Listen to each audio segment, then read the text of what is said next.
So it all went really good with the football betting. So did you open betting shops in the UK?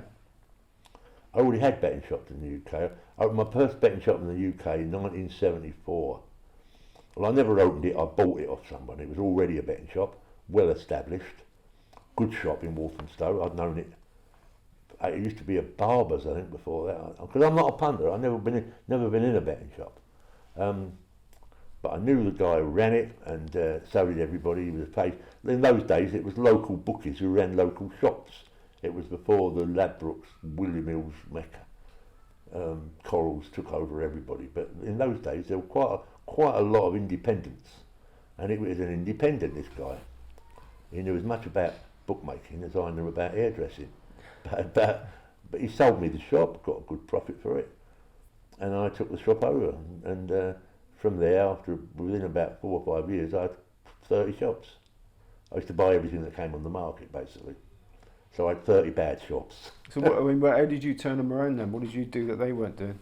Opened them on time, staff were clean and well presented, good signage in the shops, proper betting slips that you tear in half, and you didn't have to bring in bits of scrap paper and write it on them like they did. They used to write it on bits of wallpaper, and then you give them a ticket, clip it to it and all that. No, just general common sense, really. They did, and most of them did quite well. So one of the things I remember as a youngster going into betting shops would have been the early 80s was listening to the greyhounds. Every so often they'd say the race had been voided because of race wreckers. Were you ever at a dog track when the race wreckers were around? Yeah, of course I was. Now, the race wreckers were always around. It's a matter of did they try it on. Race wreckers would only try it on if there was normally would be a strong favourite in the race, and the favourite would be a real short price. Let's say less than evens, but it could be much less than that even, and they'd back that and back that and back that. Now, normally going into the third bend, them sort of favourites, you can tell whether it's won it or not. It's probably 4 lengths clear, and it's a strong finisher. If it wasn't going to win, they've lost their money, unless the race gets stopped, and they would then try and stop the race. Various mechanisms, throwing stuff on the track, to divert to break the hair or break the continuity of the hair. Yeah. Any particular events you remember specifically? I remember one night at Haringey, because I used to bet at Haringey as well. You couldn't get away, you couldn't avoid us.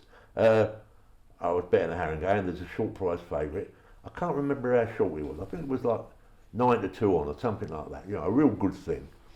And I bet on it. I took a bit of money on the race because I used to take money at Haringey. And at Haringey, they used to have these big tarpaulins that they used to lay on the track at night to stop the frost getting into the track. And then in the morning, this is in the winter, and then in the morning, I suppose the ground staff would then roll them up and drop them down by the side of the track. Well, anyway, this particular race, I took a bit of money on it, and then I saw this gang. I knew the gang quite well. They was a gang out of Romford, and I can't name them because I'm quite friendly with a couple of them. I saw a couple of them struggling with one of these tarpaulins, and the favourite was not where they thought it was going to be. They thought it would be in front going into the third bend, and it wasn't. And it was obvious what they were going to do. They were going to throw the tarpaulin on the track over the hair rail, which would stop the hair, which would make the race a void race, and they'd get their money back. They have them back to loser. They'd get their money back. And they did that. He threw it on the track, the race was void. I ran down after him, a big track Haringey, and I chased him, this guy, out into the car park. It sounds like a very energetic thing nowadays, but I ran out there and I was so angry with him, and I smacked him one, and he went up against the wall, and he was fat, and punching a fat bloke is it's not funny, and it's, of course, they've all come chasing me out, they've all come out after me. And a couple of the guys who were involved with them, who I knew, because I did know a couple of them, said, Tom, leave him alone. He's only just come out of prison. You know, he's got a wife and 3 kids. He's got all the excuses, so I let it go. Not that he was going to give me anything, but I was so angry. It cost me about £6,000 that type of audit. Yeah. So that's one of the negative things about greyhound racing back then. But you and your brother sponsored what's probably still the biggest night in recent memory, greyhounds, of Ballyregan Bob and Scurlogue Champ. Well, that come about by Scurlogue Champ was a freak. I'm going to say I remember it, but I don't remember it. But Scurlogue Champ's first race in England was at the White City. It was a grader over 525 yards or whatever the sprint distance at the White City was. I think it was 525. And Scurlogue was in trap 4, and it was started favourite, didn't win, and that was that. Then somehow or other, it matured into the most weird dog you've ever seen in your life. You never see a dog finish like Scurlogue Champ. He would do the second lap. He became a distance dog. He would do the second lap faster than the first lap. No dog has ever done that, you know, because they don't. They run the first lap and then they run the second lap, but the second lap they're knackered. They don't do it as fast. And Scurlogue, there's a tape out somewhere and you should get it because it's unbelievable. If any cameras were filming the race, they never filmed Scurlogue because he was so far behind. He was like he was still in the dark over the other side. It's unbelievable what he did, that dog. He's a wonderful dog. And the crowds loved him. But of course he never got beat. He was always strong price favourite, always a strong price favourite. But there was another dog came along at the same time. But Scurlogue used to run over 850 yards, you know. There was another dog came along at the same time as a sprinter, the 525 dog, the classic distance. Okay, now this dog could go further than that. He wasn't a short sprinter, but he would win over 525, though he never won the Derby.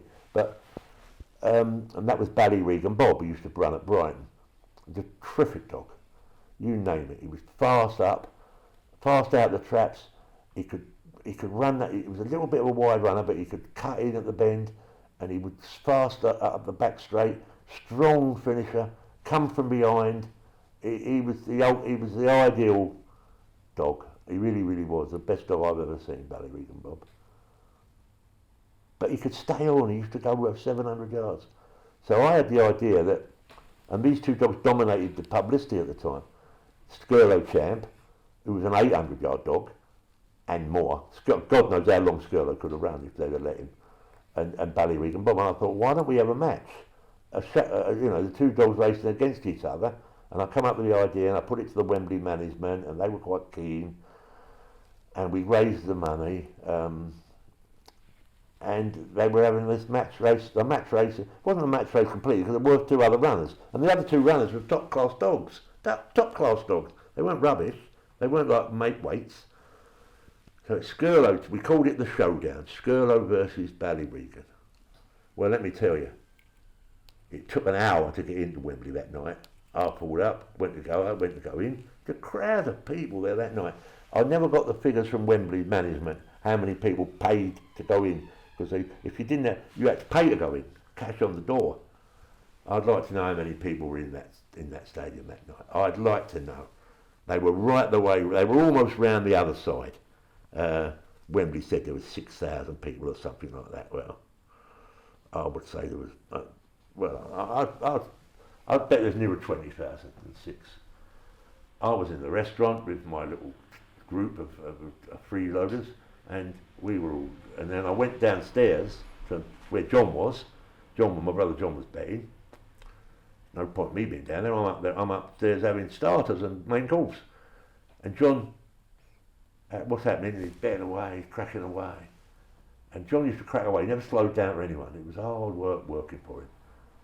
And I couldn't get back.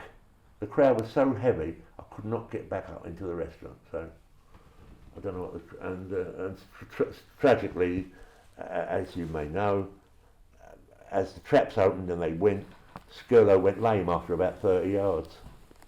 Pulled a ligament or something. and Ballyregan Bob won the race easily, and so it was tragic. I just wonder if it had been Ballyregan would have won that anyway, because Ballyregan wouldn't run over more than 710 yards. 710 yards was the that's the 2-lap race at Wembley for dogs.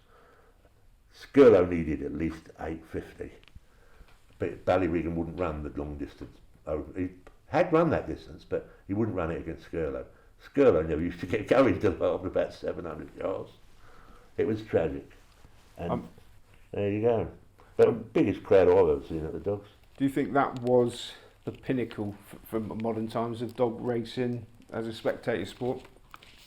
Because that even made news at 10, didn't it? That Yeah. Big event, wasn't it? Yeah. No, I wouldn't say that. I would say, yeah, maybe that's like the World Cup final where they keep talking about 1966, don't they?